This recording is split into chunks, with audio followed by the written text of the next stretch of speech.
સાબરકાંઠા સગીર યુવતીને પ્રેમજાળમાં ફોસલાવી ભોળવી ઉઠાવી જનાર નરાધામ યુવક પર હિંમતનગર રૂરલ પોલીસ સ્ટેશનમાં ફરિયાદ નોંધાઈ।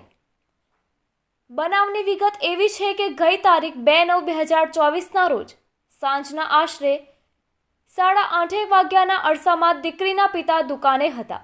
તે સમયે મોબાઈલ ઉપર તેમની પત્નીનો ફોન આવેલ અને તેમણે જણાવેલ કે તમે ઘરે ક્યારે આવો છો, જેથી તેમણે કહેલ કે હું ઘરે આવું છું। ત્યારબાદ તેઓ ઘરે આવેલ તે વખતે તેમની પત્નીએ તેમને વાત કરેલ કે આપણી દીકરી અને દીકરો બંને દુકાને નાસ્તાનું પડીકું લેવા ગયેલ હતા, પરંતુ દીકરી ઘરે આવેલ નથી અને દીકરો એકલો ઘરે પાછો આવેલ છે, જેથી હું તથા મારી પત્નીએ મારા દીકરાને પૂછતા તેને અમને જણાવેલ કે અમે બંને જણા નાસ્તાનું પડીકું લેવા ગયેલ હતા।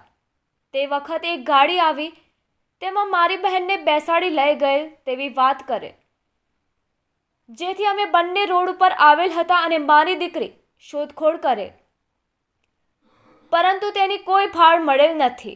જેથી આજથી 1.5 મહિના પહેલા અમારી પડોશમાં રહેતો સમદ શેખ, જે અમારી સગીર દીકરીને લલચાવી ફોસલાવી પોતાના પ્રેમ જાળમાં ફસાવવાની કોશિશ કરેલ, જેની સાથે અમારો ઝઘડો થયેલ। તે ઝઘડા દરમિયાન સમદ દ્વારા કહેવામાં આવેલ કે તારી દીકરીને હું ભગાડી જઈશ, જેથી અમારા દ્વારા સમદભાઈના ઘરે તપાસ કરતા તેઓ મળી આવેલ નથી, તેમજ તેમની શોધખોળ કરતા કોઈ ભાળ મળી આવેલ નથી, જેથી અમારી દીકરી સમદભાઈ ઉઠાવી ગયેલ છે તેની હિંમતનગર રૂરલ પોલીસ સ્ટેશનમાં ફરિયાદ દાખલ કરવામાં આવી।